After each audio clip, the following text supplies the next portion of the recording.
O retorno de Davi a Jerusalém. Ao saber da morte de Absalão, o rei Davi chorou muito e se lamentou.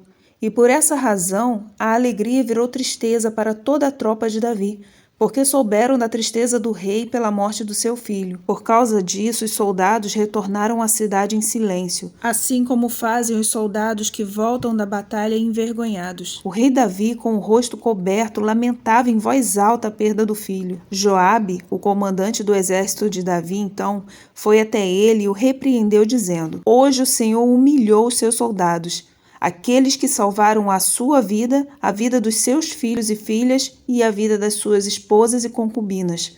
O Senhor odeia os que te amam e amam aqueles que te odeiam. E mostrou que os seus oficiais e os seus soldados não valem nada para o Senhor. Eu estou vendo agora que o Senhor ficaria muito feliz se hoje Absalão estivesse vivo e todos nós estivéssemos mortos.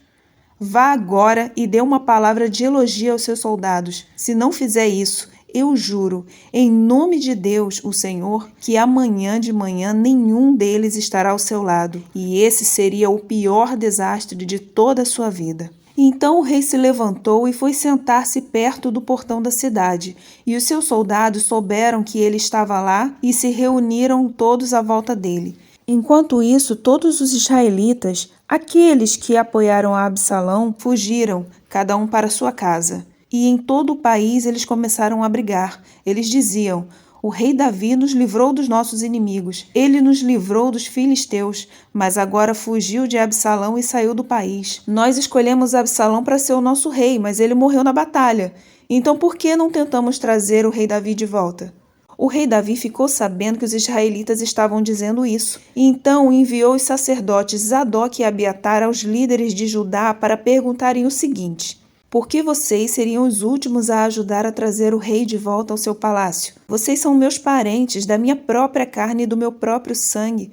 Por que vocês seriam os últimos a ajudar a me trazer de volta? A Amasa, que havia apoiado Absalão, se tornando inclusive o seu comandante, Davi também mandou um recado. Ele mandou dizer o seguinte: Amasa, você é meu parente. De agora em diante, você será o comandante do exército em lugar de Joabe. E que Deus me mate se eu não fizer isso. Amasa e Joabe eram ambos sobrinhos de Davi, portanto primos. Joabe era filho de Zeruia e Amasa filho de Abigail, e ambas eram irmãs de Davi. Mas por que Davi constituiria um traidor como Amasa para ser o seu comandante no lugar de Joabe? A primeira razão foi estratégica, pois assim ele demonstrou ser um rei benevolente e compassivo. A Bíblia nos diz que quando ele fez isso, ele ganhou o coração de todos os homens de Judá, e eles mandaram lhe dizer que voltasse com todos os seus oficiais. Outra razão é que Joabe desacatou sua ordem para não matar Absalão, e ainda admoestou o rei daquela forma, quando soube do seu sofrimento pela morte do filho. Afinal de contas, Davi era o rei. E quem ousaria falar assim com o rei? A revolta de Seba.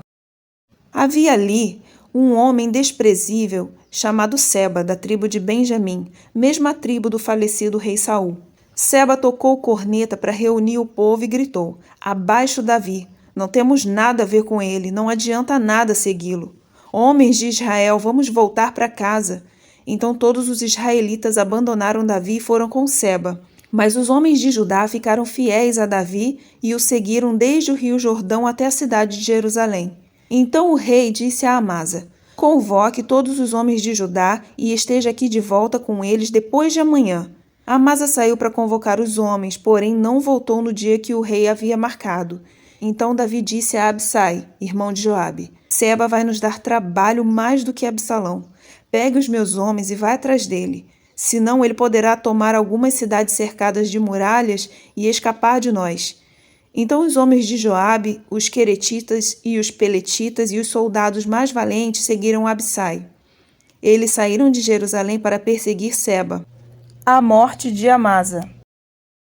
Quando chegaram à Pedra Grande, na cidade de Gibeão, Amasa se encontrou com eles. Joabe estava vestido com roupa de guerra e tinha uma espada na bainha que levava pendurada no cinto. Quando ele avançou, a espada caiu. Então Joabe sorrateiramente disse a Amasa: Como vai, meu amigo? E pegou na barba de Amasa com a mão direita para beijá-lo. e Amasa não reparou que Joabe tinha uma espada na outra mão. Então Joabe enfiou a espada na barriga de Amasa, e os seus intestinos saíram e se esparramaram pelo chão. Ele morreu na mesma hora. Joabe não teve de feri-lo uma segunda vez. Em seguida, Joabe e o seu irmão Abissai continuaram a perseguir Seba. Um dos soldados de Joabe ficou perto do corpo de Amasa e gritou: "Todos os que estão ao lado de Joabe são a favor do rei Davi, sigam a Joabe." E o corpo de Amasa ficou estendido no meio da estrada, coberto de sangue. O ajudante de Joabe viu que todos estavam parando para ver. Então arrastou o corpo para fora da estrada e estendeu um cobertor sobre ele, porque todos os que o viam paravam para ver. Depois que o corpo foi retirado da estrada, todos foram com Joabe perseguir Seba. E este foi o final de Amasa, o sobrinho de Davi que tentou ser comandante por 2 vezes, mas não era para ser. Joabe foi um comandante competente, porém ele era um homem vingativo e dissimulado. Para matar Amasa, Joabe usou a mesma estratégia que usou com Abner, ex-comandante do exército de Israel do tempo do reinado do rei Saul. E por causa disso, o seu fim também acabou sendo trágico. A morte de Seba. Seba atravessou as terras de todas as tribos de Israel e foi parar na cidade de Abel-Bet-Maaca. Todas as pessoas da família de Bicri, pai de Seba, se reuniram e foram com ele para dentro da cidade. Os soldados de Joabe chegaram e cercaram a cidade. Eles construíram rampas de terra encostadas na muralha e também começaram a cavar debaixo dela para fazê-la cair. Havia na cidade uma mulher muito esperta. Ela gritou do muro: "Escutem, escutem! Digam a Joabe para vir aqui que eu quero falar com ele." Joabe foi, então ela disse: "Sabe, antigamente costumavam dizer: vão e peçam conselhos na cidade de Abel. E era assim que se resolviam os problemas. A nossa cidade é grande e uma das mais pacíficas e leais de Israel.